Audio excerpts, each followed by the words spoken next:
Hello students, I'm your zoology teacher Junmoni Para. I'm taking your online classes from today.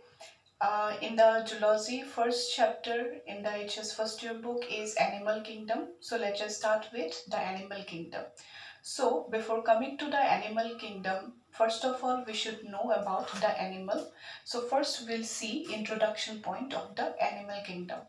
We should know what are the animals. See around wherever you want to see, you can see on the surface of the earth, even in the water and in the aerial condition also, we have around 4 billions of animals. So all those animals have different categories, and those categories we have to see. If you want to study all those animals will take a number of will take lot of time, and within that period of time we will not able to complete the whole animal kingdom chapter. So first of all we'll see the categories, how we can able to divide all those animals, and after that if you study the categories then easily you can able to understand all those characteristics of the animals. So before that, what are the animals? So first of all we see the animals, how they actually exist. So how it actually exists, how it came to the world earth actually. See, around 4.5 billion years ago the earth actually had the environment.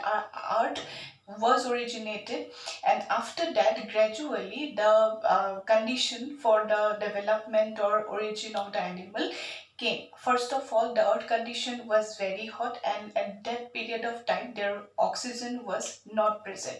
So gradually the temperature of the earth cooled down, and after that in the sea water actually for the first time the animals start to evolve. So that's why the most primitive animal you can see, they're all actually marine animals.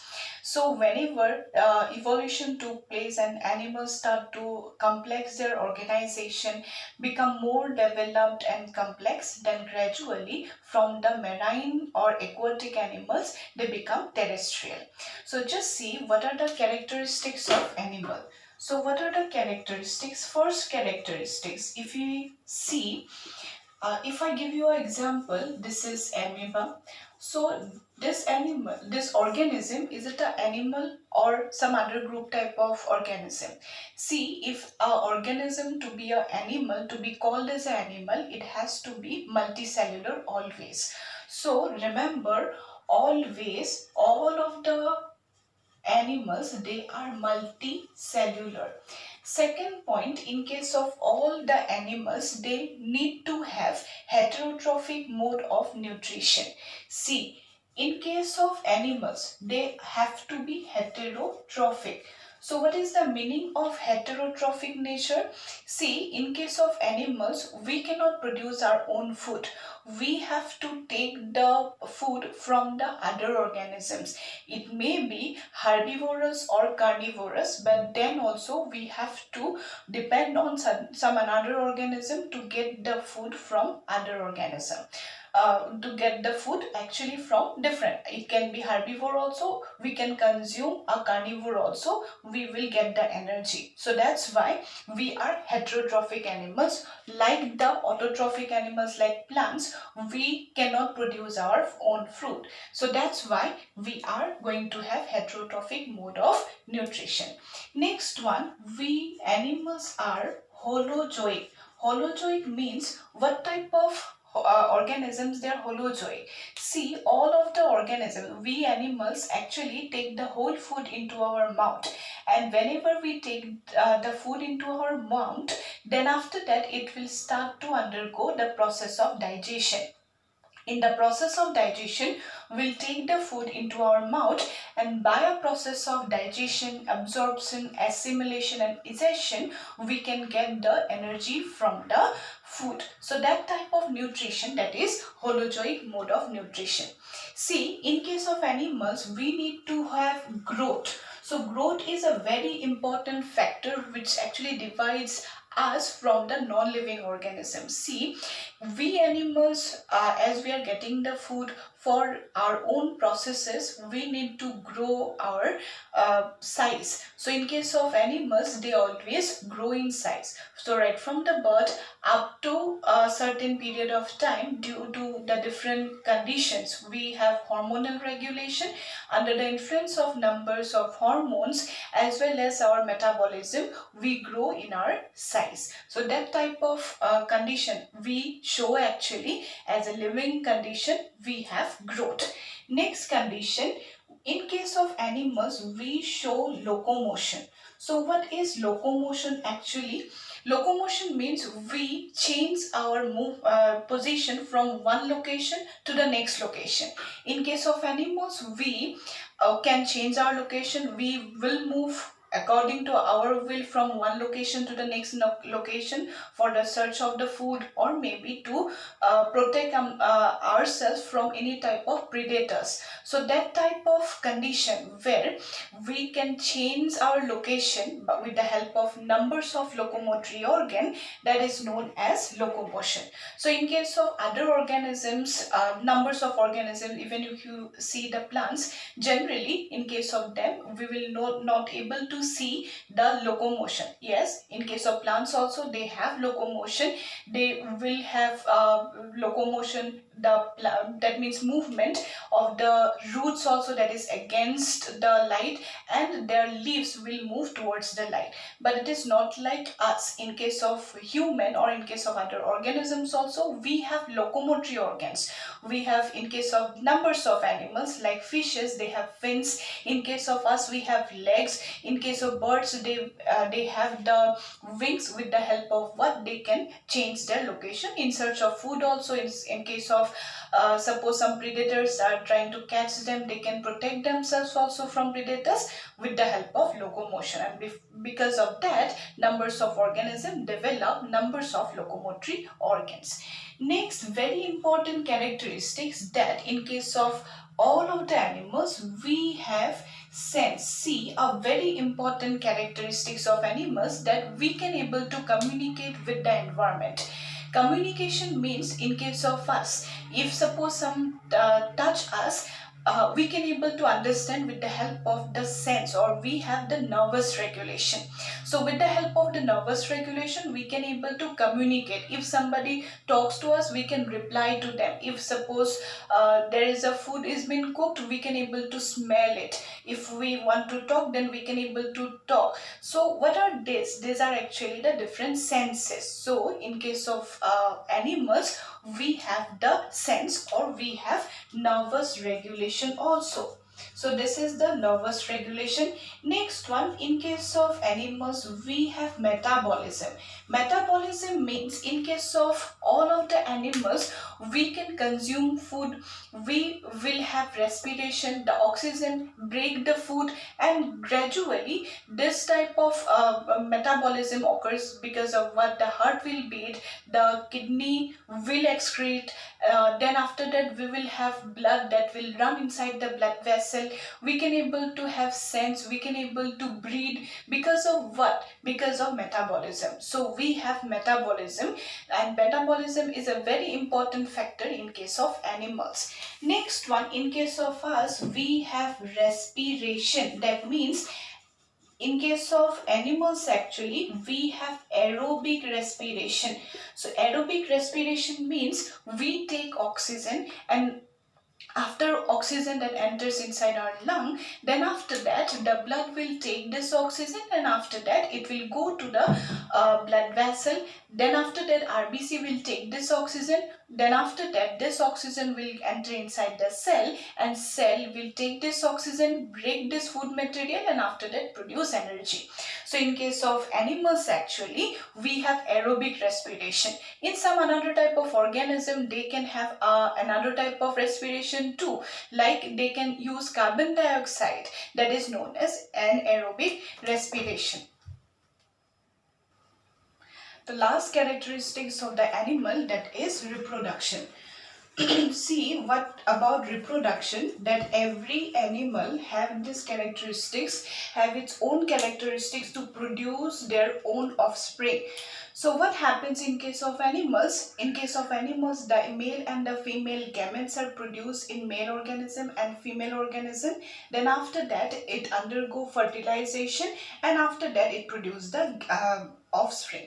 So what happens in case of animals? Actually, in case of animals, different type of reproduction you can see: sexual reproduction as well as asexual reproduction. See, in case of animals, both sexual as well as asexual reproduction we will able to see. But what happens in case of animals? The animals prefer the sexual reproduction. Sexual reproduction means the meeting of male and female gamete will occur. In case of some unfavorable conditions like the water or maybe temperature or any another condition, sometime may be possible that the animals can undergo another mode of reproduction, that is asexual reproduction too. But in case of animals, they generally prefer sexual reproduction. Every type of animal, right from its primitive most animal to the complex most animal, they show the sexual reproduction. But before that, what happened to the most primitive group of animal? They sometimes, due to unfavorable condition, they can have a different type of reproduction, that is asexual reproduction too. So these are the characteristics of animal, and this actually recognize one organism to be an animal. Every animal will be always multicellular. They will have more than one cell, and this will form tissue, then tissue after that form the organ, then organ system, and gradually they get complex and get evolved and become more complex. What happened to the heterotrophic mode of nutrition? That in case of animals, we don't have this capacity to produce our own food, so we have to depend on other organism. It can be a herbivore, it can be grass also. We consume those type of food product. It can be a herb also, it can be meat also, but we have to consume the food from the another organism. We cannot synthesize it. So this type of nutrition, that is heterotrophic. Next, another type of nutrition we have, that is holozoic mode of nutrition. So what is holozoic mode of nutrition? Holozoic mode of nutrition is that we have to take the whole food into our mouth. Whenever we take the food into our mouth, then after that this food will undergo the process of digestion, by which the different glands, the exocrine glands or different type of enzymes will act upon the food, and after that it will be broken down, it will be digested. After that, those absorbed food will go to the different tissues and organs and supply the energy. So that is holozoic mode of nutrition. Next one, growth. Every living organism show growth, not like non-living organism. A table cannot grow, a chair cannot grow, but in case of animal, the human baby, it can grow in size up to a certain time. Then after that we have locomotion, in search of food, in search of shelter, to hide from the predator. We have a very unique characteristic, that is the characteristics of locomotion or movement. Unlike the another organism, we are not become stagnant. Yes, numbers of animals are also present which do not show locomotion, but maximally numbers of species, they show locomotion. Next characteristics is sense or the nervous regulation. In case of us, we have a very unique characteristics of nervous system, that we can able to sense all the surrounding happenings, and we can able to communicate with it. We can able to smell, we can able to hear, we can able to speak, we can able to see. All those things, these are actually under the control of nervous regulation. We have brain, we have numbers of nerves. All those will actually help us to communicate with the environment. So that is a characteristics in case of animal. Next characteristics is metabolism. We show metabolism. We have heartbeat, we have a rate of breathing, we excrete, we have digestion. we have nervous regulation, we have hormonal control. What are they? They are coordinated, and because of what we have a specific metabolism. Metabolism is shown by the animals. This is a unique characteristics of animal. Next one, respiration. We breathe, we take oxygen from the atmosphere, and after that this oxygen will go to the cell, which actually break the food to produce the energy in terms of ATP. So what happened? We have aerobic respiration. And the last one, that we have reproduction too. In case of animals, we prefer sexual reproduction over asexual reproduction. In case of primitive animals, they have asexual reproduction as well as sexual reproduction. But as the animal can become more evolved and complex, these animals become more and more complex, and they start to prefer more sexual reproduction. But what happened to the primitive animals? They actually have sexual reproduction too, but in some time, due to unfavorable condition, they will have the asexual reproduction also. So these are the characteristics of all the animals. These are the basis. We need to know one very unique thing, that one phylum, actually one group of animal, what happened to them, they don't show this primitive characteristics. Two of those characteristics, one is locomotion and another is the sense. See, we have one characteristics, that is locomotion and sensory or nervous regulation, that is absent in one phylum, that is porifera. So for just now, remember what is that. This, in case of the phylum porifera, this porifera will not show locomotion, and they are not able to communicate. They don't have the nervous regulation. So that's why you can see these are the characteristics of animals. But one animal, that means one group of animals, that is the phylum porifera, they do not show some primitive characteristics of animals. This is locomotion and another is the sense or nervous regulation. So these are absent in animal, that is in case of phylum porifera. Remember, because of that, actually the phylum porifera is grouped in a completely separate division that are known as parazoa. So in case of parazoa, this division is parazoa. So in case of parazoa, they do not show locomotion and sensory or nervous regulation. Other than the rest of all of the other animals, all of them, they will show all of the characteristics. So that's why all of the other animals except the phylum porifera, they're known as the eumetazoa. Eumetazoa means all of the true animals. So all of the animals, they will show all of these characteristics. They will be grouped in the different division, different group, actually they are known as eumetazoa. So this eumetazoa will include from Coelenterata up to the last phylum, that is Chordata. So rest of all of these animals, they will be grouped in the eumetazoa, and this parazoa, which is a division which include the phylum porifera, they do not show two of the primitive characteristics of animals, that is this locomotion and sensory or nervous regulation.